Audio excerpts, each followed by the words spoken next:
نہیں چھوڑوں گا۔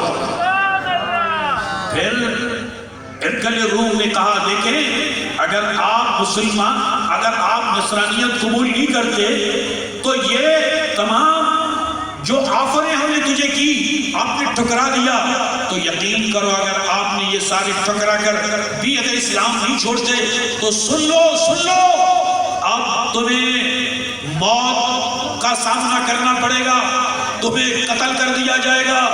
تو حضرت عبداللہ بن حذیفہ نے کہا اے لعینو، اے خبیثو، تم مجھے موت سے ڈرا رہے ہو؟ سن لو میں اللہ کے نبی کا صحابی ہوں، جتنا تمہیں اپنے زندگیوں سے پیار ہے اس سے زیادہ عبداللہ بن حذیفہ کو اپنی شہادت سے پیار ہے۔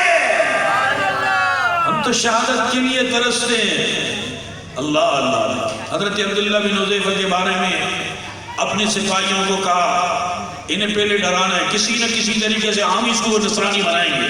کہا انہیں جاؤ کسی درخت میں باندھ دو، درخت میں باندھا گیا، اور باندھنے کے بعد حضرت عبداللہ بن حذیفہ کو کہا کہ اگر آپ نصرانی نہیں ہوتے ہیں تجھے تیر مار مار کر، پتھریں مار مار کر ہم اسی طرح سے قتل کر دیں گے۔ حضرت عبداللہ بن حذیفہ نے کہا مجھے منظور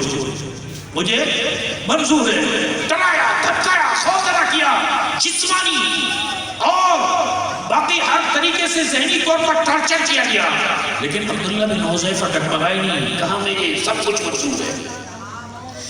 اب انہیں درخت میں باندھنے کے بعد اہل روم کا جو بادشاہ تھا اس نے کہا مارنا نہیں ہے، اس کے ارد گرد تیریں چلاتے رہو، اس کو ڈراتے ہو، اس کو خوفزدہ کرو، اسے پریشان کرو، ذہنی ٹینشن دو، ٹارچر کرو تاکہ یہ نصرانی بن جائے۔ لیکن ہر طریقے سے انہوں نے تیریں چلائی، ان پر پتھریں چلائی۔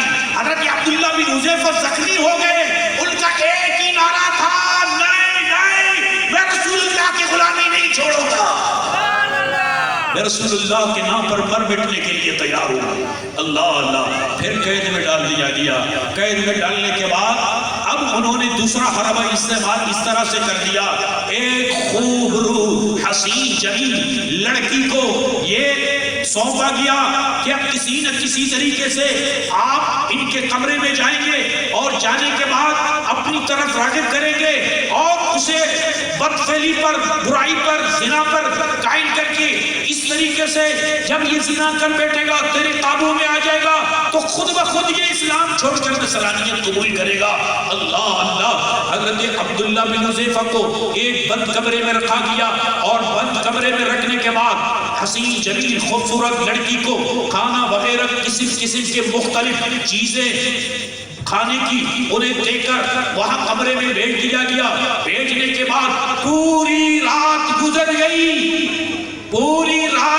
گئی، حضرت عبداللہ بن حذیفہ یا تو نماز پڑھ رہے ہیں یا قرآن پڑھ رہے ہیں یا وظیفہ کر رہے ہیں۔ صبح ہوئی، وہ لڑکی چلی گئی۔ چلی جانے کے بعد بادشاہ نے کہا کیا کیا؟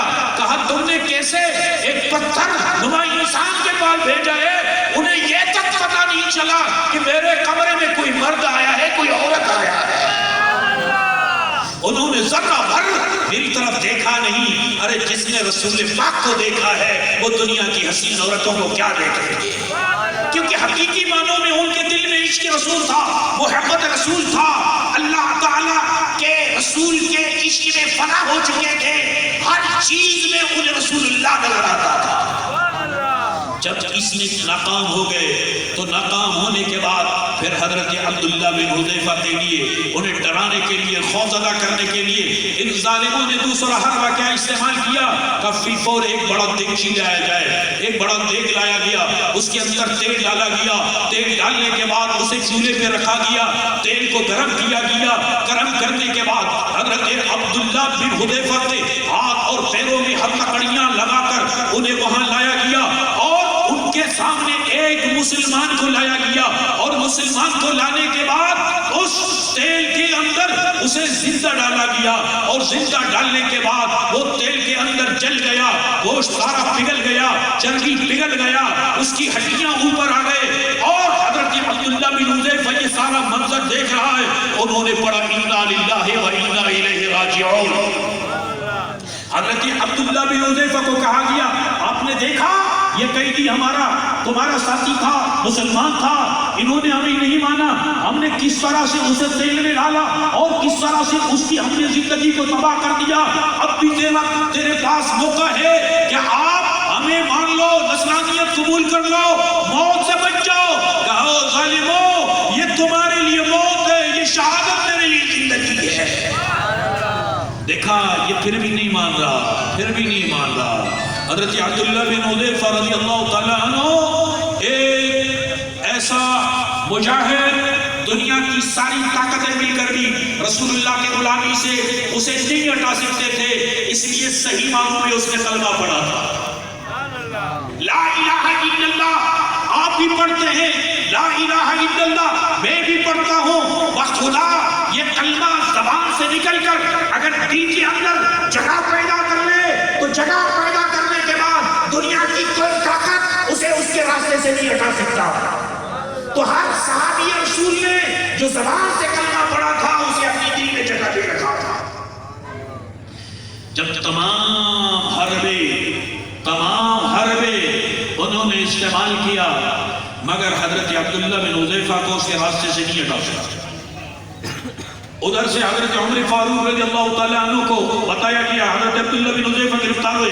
ارے ایک عام سپاہی اگر گرفتار ہو جاتا تو حضرت عمر پوری دنیا کو ہلاتے تھے، انگریزوں کو ہلاتے تھے، یہودیوں کو، نصرانیوں کو ہلاتے تھے۔ آج ایک صحابی رسول گرفتار ہوا ہے، پھر فوری خط لکھ کر بھیج دیتے ہیں کہ یہ خط ملتے ہی اللہ کے نبی کے صحابی کو چھوڑنا، ورنہ ہم تمہارے یورپ تک پہنچ جائیں گے۔ حضرت عبداللہ بن حذیفہ رضی اللہ تعالیٰ عنہ قید میں ہیں۔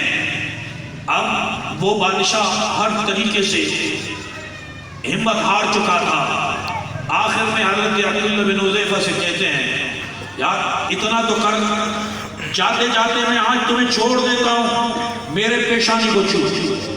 کیا کر؟ میرے پیشانی کو چھو۔ حضرت عبداللہ بن حذیفہ کہتے ہیں، ارے کیوں، تو تو مشرک ہے، تیرے پیشانی کو چوم لو، موت کا خوف ہے۔ نہیں، اے ظالم، تیرے پیشانی کو میں کبھی نہیں چوموں گا، تیرے پیشانی کو نہیں چوموں گا۔ وہ بار بار اصرار کرتا رہا کہ تجھے چھوڑوں گا۔ اور بھی مسلمان کہیں نہیں تھے نا۔ حضرت عبداللہ بن حذیفہ نے کہا، او لئی، ایک شرط پہ تیرے پیشانی کو چومتا ہوں۔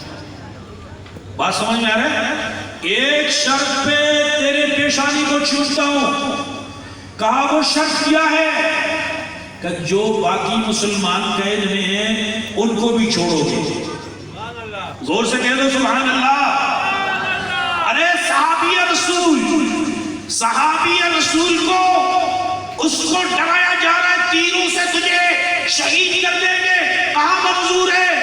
دیگچی میں ڈال دیں گے، گرم سے گرم تیل میں ڈال دیں گے، کہاں منظور ہے؟ اور سر قلم کر دیں گے، کہاں منظور ہے؟ پیشانی چومو کا نہیں چوموں گا۔ جب کہا پیشانی اس شخص پہ چوموں گا جب تو اور مسلمانوں کو بے رہا کرے گا۔